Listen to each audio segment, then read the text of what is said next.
Let's talk foreign policy a little bit. I heard you say that the Palestinians, if they got more, they might be less violent. What do you mean? I think when you assess sort of the Middle Eastern situation, everybody says, what's the solution? What's the grand solution? How do we fix it over there? And, the U.S. has tried to be involved in different peace talks really since I was a kid. I don't think any of them have quite worked yet. And I went over there about 2 years ago and I thought, well, how can I help? I think I'm a smart guy. Maybe I'll try to figure it out and I'll come up with a solution. But I came away from it thinking, you know what, maybe there is no one big solution where everybody's going to love each other and hold hands. But maybe the incremental solution would be that we try to increase the economic well-being of everybody in the area. And that particularly includes those in the West Bank and those in Gaza. And I think there probably are ways that we can maybe do that. And I think people who are less hungry are less likely to fight. Do you have a relationship with the Prime Minister Netanyahu?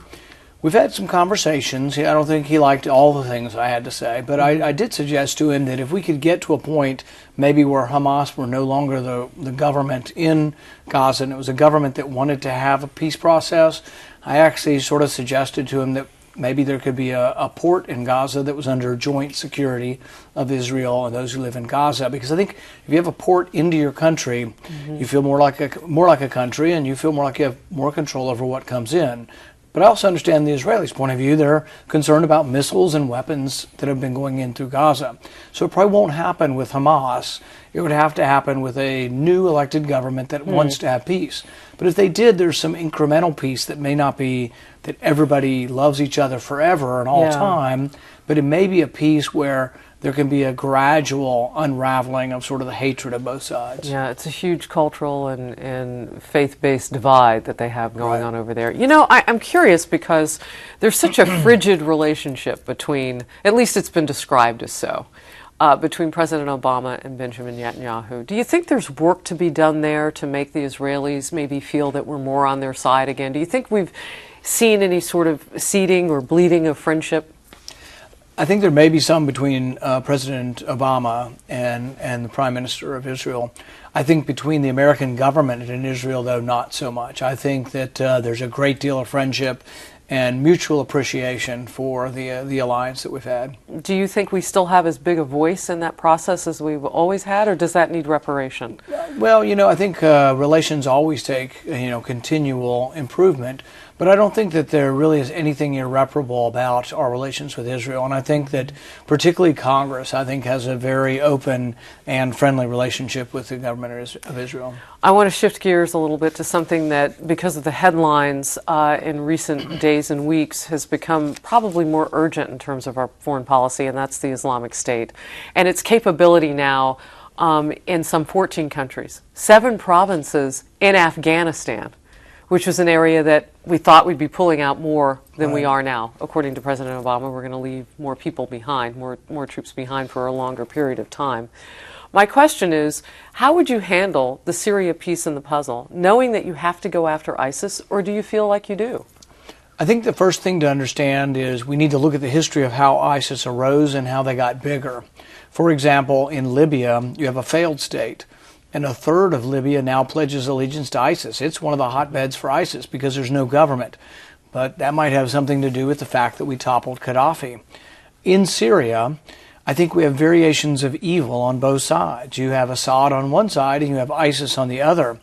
And people who say, well, we need to defeat Assad and have regime change in Syria, I think that's a recipe for allowing ISIS to grow stronger.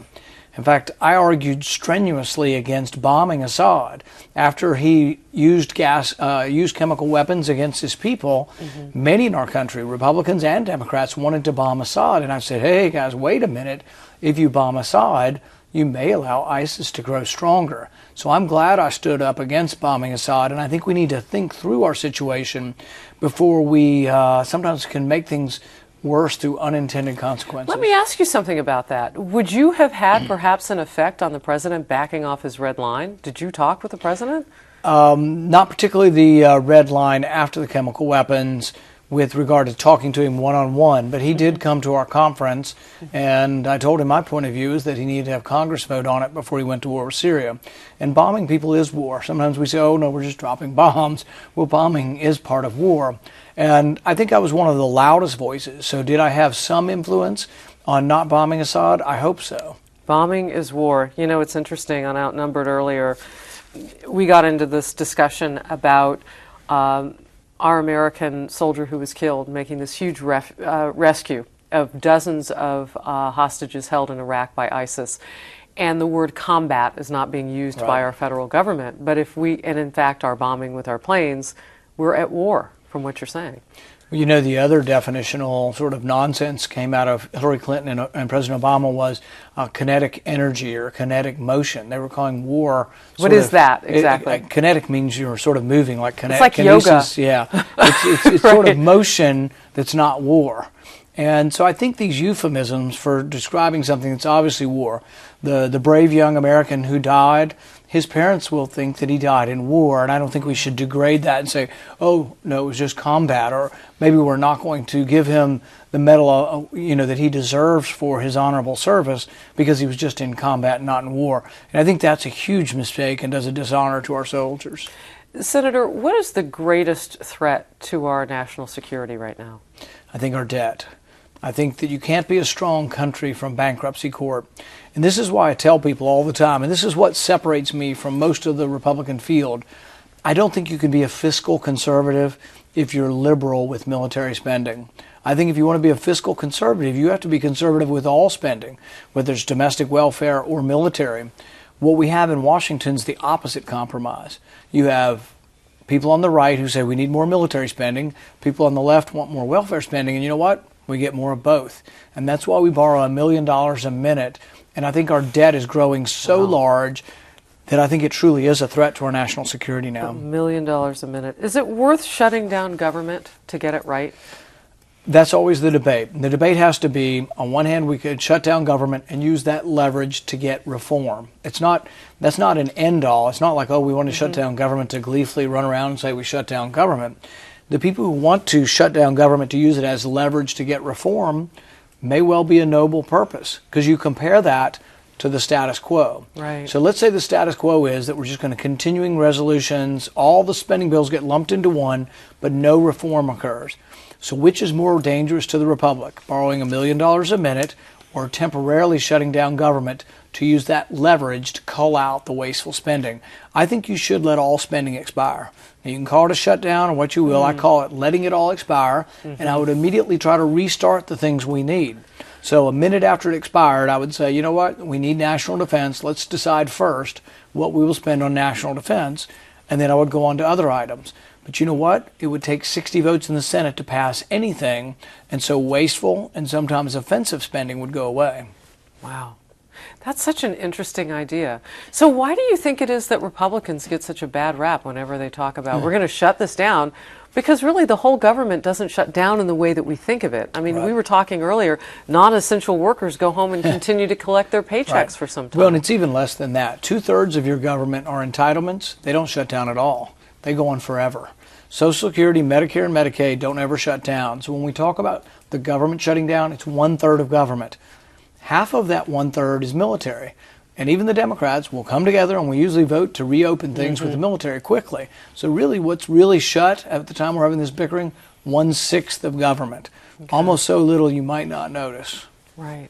But why do you think Republicans get a bad rap when it comes to that? Well, they're afraid that it's going to be blamed on them, and they're going to look irresponsible. But I think it's the opposite. See, I think what is irresponsible is borrowing $1 million a minute. An almost $19 trillion debt is something that I think is irresponsible. So I think it's a matter of having the debate. Some are afraid to have the debate because they think in the past shutdowns have been blamed on Republicans. Frankly, I'd blame it on the Democrats, because if we can't get to a consensus on spending, that requires Democrats. And the only reason we wouldn't get to 60 votes on some spending limitations would, frankly, because Democrats wouldn't vote for it. Let's talk a little bit about the presidential race and where we are today. On the Democrat side, you probably heard Joe Biden not going to get in. Right. And then you saw this past week, you saw Hillary Clinton on the Hill in the hot seat for 11 hours in the Benghazi committee. So that side of the ticket, do you think that side of the race is kind of shaping up? Maybe. I've been one all along that thinks it'll be more competitive on the Democrat side than people think. Really? Yeah. Why? Just because I think Hillary Clinton is wounded. And I mean, at least half the country thinks she's dishonest in recent polling. And so I think that's something hard for her to overcome. I think Benghazi is not just a partisan issue. I think that Benghazi is actually an issue of whether or not she has the wisdom and judgment to defend the country and the will to defend the country. I read earlier that you said with Joe Biden out of the race, Democrats now have a choice between between socialism and corruption. Why do you put it that way? I didn't say that. You did say that. Well, tweeting can be kind of mean. I don't know if you've heard, but people send out mean and snarky tweets. And so You've never sent out a snarky tweet, have you? That one was kind of snarky. Okay, well, I caught it. And that was kind of my idea, actually, because I thought it really distills it down. One, Bernie Sanders is happy to say he's a socialist. If he were here, he'd tell you. But I think socialism is bad. I talk on a lot of college campuses, and I say, look, there's nothing sexy or cool about socialism. It is implied force, and often in history has been the utilization of force to imprison people who don't do what you want them to. It's the most anti-choice system probably ever concocted by man. But by corruption, I mean that, Hillary Clinton had to approve a couple of different things when she was at Secretary of State. She approved the sale of a uranium company from a United States company to the Russian government. At the same time, Bill Clinton was making almost $1 million giving a speech to the bank that was brokering the deal. Boy, that just really stinks to high heaven. It makes me think that's corrupt. There's something about conflict of interest. How could Bill Clinton make $1 million while there was a deal pending before Hillary Clinton on approving the sale of a company to the Russian government? It's a great question.